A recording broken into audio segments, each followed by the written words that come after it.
आज के लेक्चर में हम माइक्रोस्पोरेंजियम का डेवलपमेंट पढ़ेंगे। माइक्रोस्पोरेंजियम का डेवलपमेंट यूस्पोरेंजियम टाइप का होता है और हाई एपिड यूस्पोरेंजियम टाइप का होता है, यानी एक से अधिक सेल्स स्पोरेंजियम के डेवलपमेंट में भाग लेते हैं।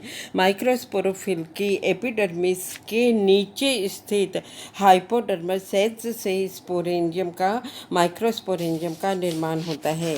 ये सेल्स माइक्रोस्पोरेंजियल इनिशियल सेल्स कहलाती हैं। इसमें आउटर जो सेल्स हैं ये प्राइमरी वाल सेल्स हैं और ये डिवाइड होकर पेरिक्लिनल और एंटीक्लिनल डिवीजन से डिवाइड होकर 5 से 6 कोशिकीय भित्ति को जन्म देती हैं।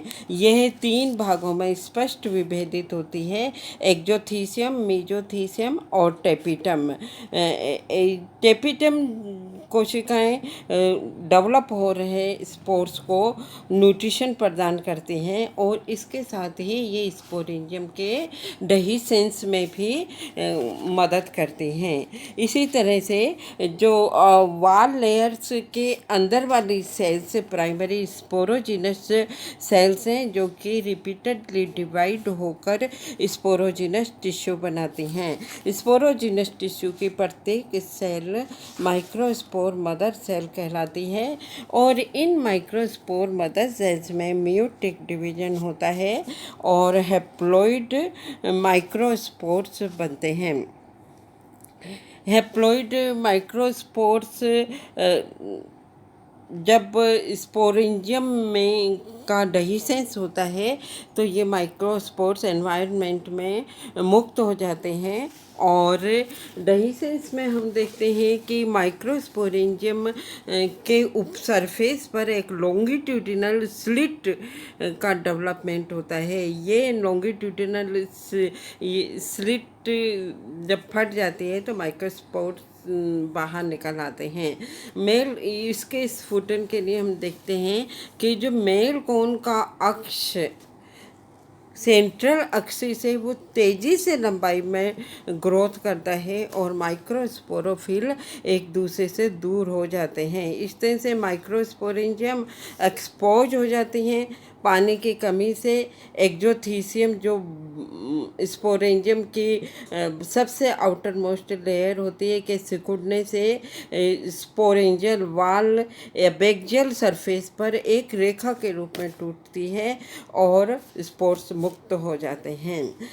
यहाँ पर हम देखते हैं साइकेडेल्स के माइक्रोस्पोरेंजिया फन के मायरेसिएसी फैमिली से कुछ लक्षणों में सिमिलरिटी दिखाते हैं। नंबर 1, माइक्रोस्पोरेंजिया ग्रुप में पाए जाते हैं, यानी सोराई पाई जाती है।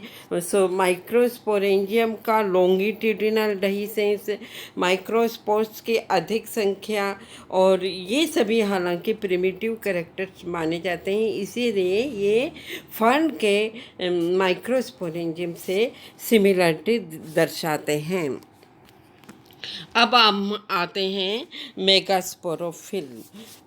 जो साइकस का जो मेगास्पोरोफिल है ये साइकस के अपेक्स पर लगे रहते हैं। जैसा कि पिछले लेक्चर में मैंने फील्ड में जाकर आपको फीमेल प्लांट के बारे में बताया था कि ये मेगास्पोरोफिल स्टेम के एपेक्स पर ही पाए जाते हैं, एक सर्पिल क्रम में पाए जाते हैं, लेकिन ये नॉर्मल लीफ के अल्टरनेट पाए जाते हैं।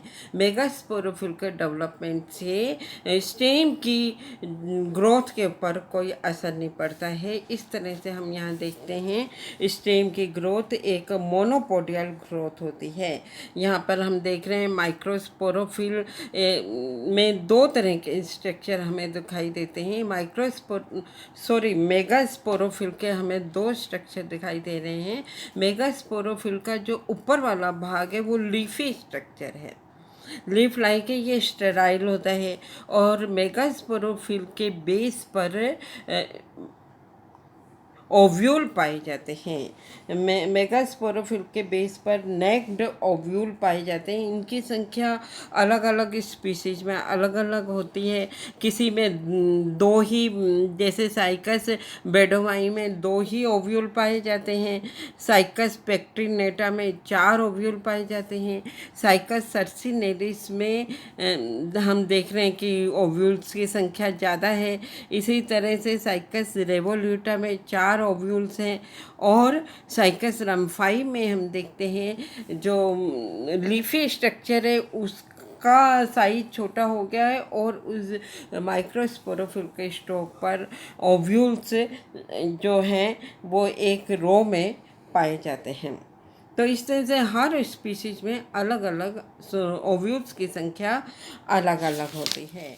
अब हम आते हैं डेवलपमेंट ऑफ मेगास्पोरेंजियम का डेवलपमेंट हम देखेंगे। मेगास्पोरेंजियम का डेवलपमेंट, या हम इसे यूं भी कह सकते हैं कि mega development of male gametophyte. तो इसके लिए मेल गैमेटोफाइट के डेवलपमेंट के लिए पहले हम ओव्यूल का स्ट्रक्चर देखते हैं। यहाँ पर हम देखते हैं साइकस का ओव्यूल प्लांट किंगडम में सबसे बड़े साइज का ओव्यूल होता है। ये नेक्ड ओव्यूल होता है, और इस ऑर्थोट्रोपस टाइप का ओव्यूल होता है, यानी माइक्रोपाइल और जो इसका माइक्रोपाइल और इसका चेलाजा एक ही सीध में होते हैं। इसको ऑर्थोट्रोपस टाइप का ओव्यूल कहते हैं।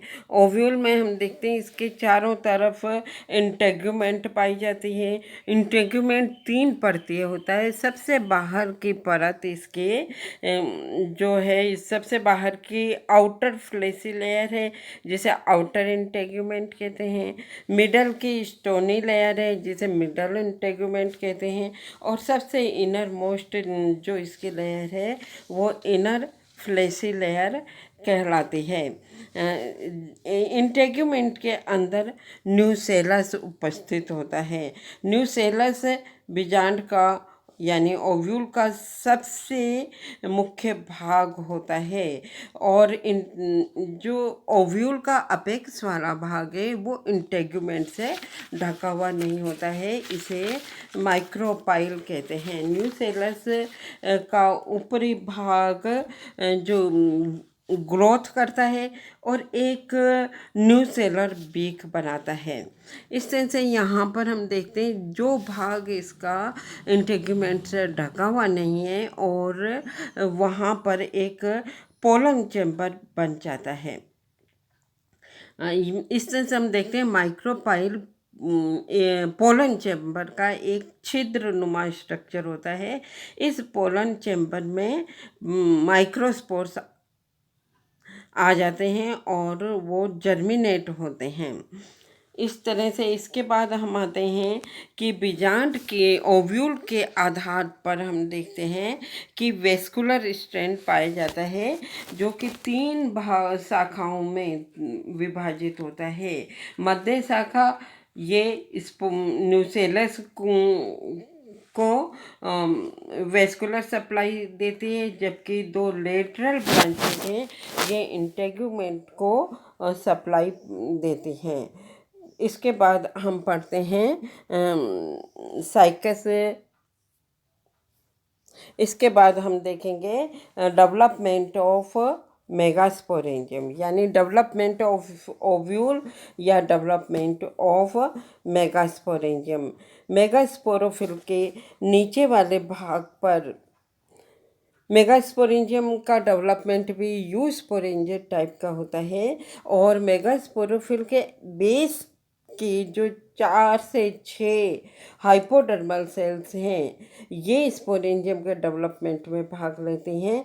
ये दूसरी कोशिकाओं की, दूसरी सेल्स की तुलना में उभर कर आ जाती हैं और मेरिस्टेमेटिकली डिवाइड होती हैं। रिपीटेडली डिवाइड होकर ये एक पेरेनकाइमेटस टिश्यू बन जाता है जिसे हम न्यूसेलस कहते हैं।